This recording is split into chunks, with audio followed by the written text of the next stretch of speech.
Hey class, Coleman here, talking about our first discussion post. What might the relationship between the Genesis story and modern scientific ideas about the origins of the Earth and of human life?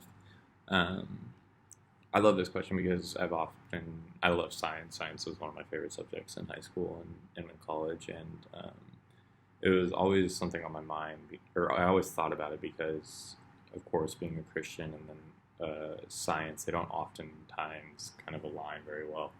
Um, but when they do, and they do in a lot of areas and more than we think, um, it's a really cool kind of dynamic that you see happening. I think in terms of the Genesis story and about the creation of the earth and creation of humans, um, I think the two things that science and the Genesis story share is one, the underlying story that we were all created and the earth was created for something, for a purpose.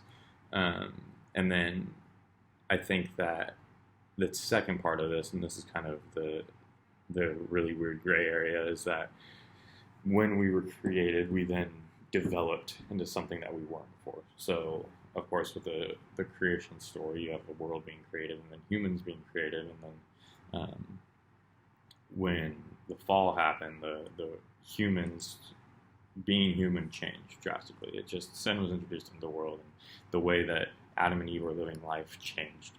And for the scientific kind of idea or theory, I don't know on the back of my hand, but it's essentially that we evolved from apes, something, and then now being today, we became who we are today, the human race. But the thing that those two things both have in common is that one, we were created for a purpose, and two, that we have changed through over the years. And I think that when we look at the story of the Bible, we see humans oftentimes changing.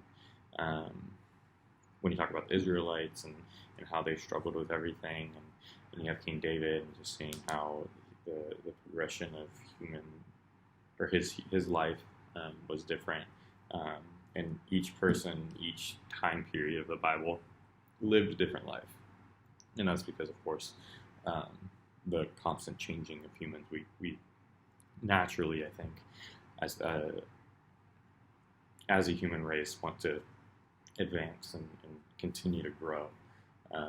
And that's true for both the scientific method of scientific idea and kind of in the story of Genesis. Adam and Eve were desiring something more, and because of that, they made the mistake of eating the apple, of course, and the fall happened, and sin was introduced into the world, but this desire to grow and continually grow. But yeah, those are some of my thoughts. I'm excited to hear what you guys have to say, because this is a very interesting question, and it's a question that excites me because, like I said, I love science. It's really cool, and it makes sense in my head. But religion and science don't necessarily always meet in the middle on a lot of things. So yeah, also just excited for this class in general. Everybody's been doing great so far, so can't wait to hear what everyone says.